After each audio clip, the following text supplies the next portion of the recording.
দেশ বা দেশৰ বাহিৰত যোনে যিটো স্থানৰ পৰা মোৰ ভিডিঅ'টো চাই আছে মোৰ চেনেলৰ পৰা তাক অসংখ্য ধন্যবাদ জ্ঞাপন কৰিছোঁ। চ' বন্ধুসকল, আজি মই আপোনালোকক দেখুৱাম যে নগাঁও জিলাৰ বাটামাৰী অঞ্চলৰ যুৱক এজনে 1000 কেপাচিটিৰ সোণালী মুৰ্গীৰ ফাৰ্ম খুলিছে।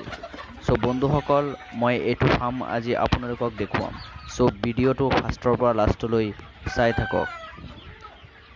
বন্ধুসকল, যুৱকজনে মোক জনাইছে যে তেখেতে ইয়াত 1000 সোণালী মুৰ্গীৰ পোৱালি আনিছিলে, তাৰ পৰা 50টা মৰিলে আৰু এতিয়া 950টা মান আছে।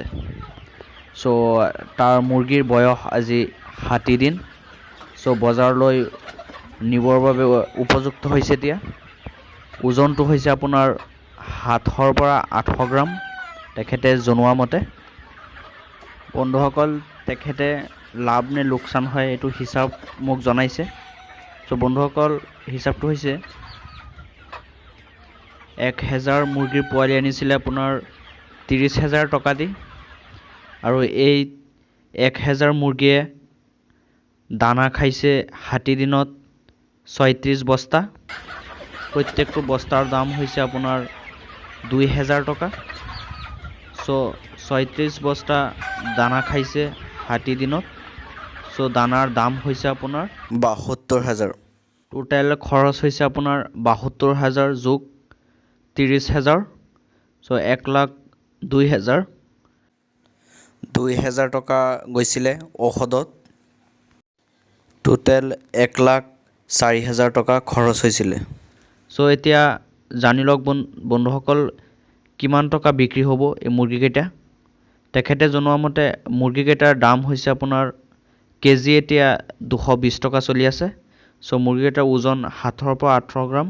চ' 700 গ্ৰাম ধৰিছে তেখেতে, আৰু 700 গ্ৰাম ধৰিলে প্ৰত্যেকটো মুৰ্গীৰ ওজন দাম হৈ আছে 170 টকা।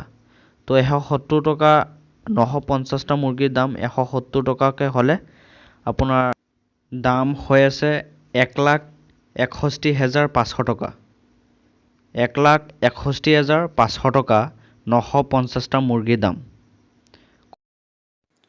খৰচ হৈছে 1,04,000 টকা আৰু বিক্ৰী হৈছে 1,61,500 টকা।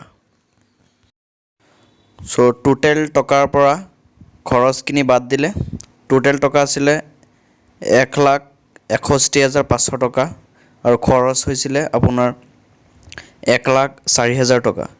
চ' 1,61,500 টকাৰ পৰা 1,04,000 টকা বাদ দিলে থাকে আপোনাৰ 57,500 টকা।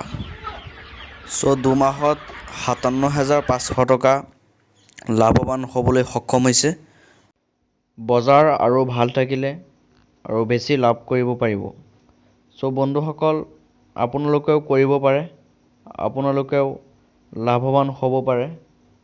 যুৱকজনৰ যেনেকৈ কৰিলে তেনেকৈ যদি আপোনালোকে কৰে, আপোনালোকেও লাভৱান হ'ব পাৰিব। চ' বন্ধুসকল, মই ভিডিঅ'টো আজি এইখিনিতেই সমাপ্ত মাৰিছোঁ। চ' ভিডিঅ'টো কেনেকুৱা লাগিল প্লিজ কমেণ্ট বক্সত জনাব। বন্ধুসকল, এতিয়ালৈ যদি মোৰ চেনেলটো ছাবস্ক্ৰাইব কৰা নাই প্লিজ ছাবস্ক্ৰাইব কৰি লওক, আৰু আগলৈ মই এনেকুৱা ভিডিঅ' আপলোড দি থাকিম, আপোনালোকে পাই থাকিব। চ' ভিডিঅ'টো চোৱাৰ বাবে অসংখ্য ধন্যবাদ জ্ঞাপন কৰিছোঁ।